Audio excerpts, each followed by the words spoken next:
Hello bachon, let's see the question here. Question says that for a given chemical reaction, concentration of C changes from 10 to 20 in 10 seconds. Rate of appearance of D is 1.5 times the rate of disappearance of B, which is twice the rate of disappearance of A.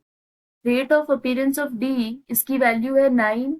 Then we have to find the rate of reaction. We will start the solution here. और इस case में हम start करते हैं की concept के साथ.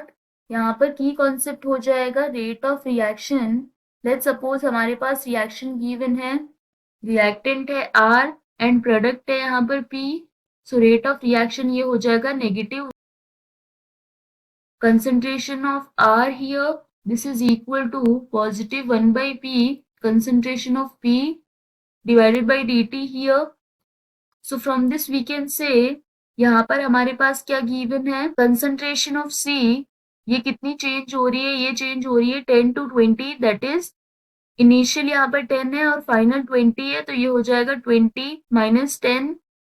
Time Spain यहाँ पर गिवन है 10 सेकेंड, सो डिवाइडेड बाई 10 ये हो जाएगा इक्वल टू 1. नेक्स्ट यहाँ पर गिवन है rate of appearance of D, ये है equal to 1.5 times rate of disappearance of B. तो यहाँ पर इसको हम क्या लिख सकते हैं, 1.5 को लिख सकते हैं 3 डिवाइडेड बाई 2, दैट इज ये हो जाएगा 1 divided by 3. Concentration of D this is equal to negative 1 divided by 2 concentration of B here. Next यहाँ पर बोला गया है concentration of B, that is rate of disappearance of B, ये है equal to twice the rate of disappearance of A. तो यहाँ पर हम इसको क्या लिख सकते हैं, minus dA divided by dt, this is equal to minus 1 by 2 dB divided by dt. That means इसको हम लिख सकते हैं equal to minus dA divided by dt.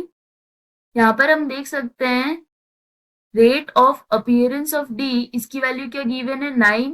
That means यहाँ पर ये होगा equal to 9 which is 9 times of dc by dt. तो यहाँ से हम लिख सकते हैं dc by dt this is equal to 1 divided by 9 multiplied by concentration of d here. Finally हम इसको लिख सकते हैं minus dA divided by dt, this is equal to minus 1 divided by 2 dB by dt equal to 1 divided by 3 concentration of D here.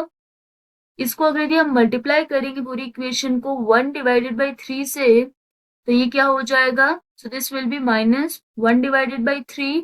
यहाँ पर हो जाएगा 2 multiplied by 3 6, so this will be 6 and यहाँ पर ये हो जाएगा 9.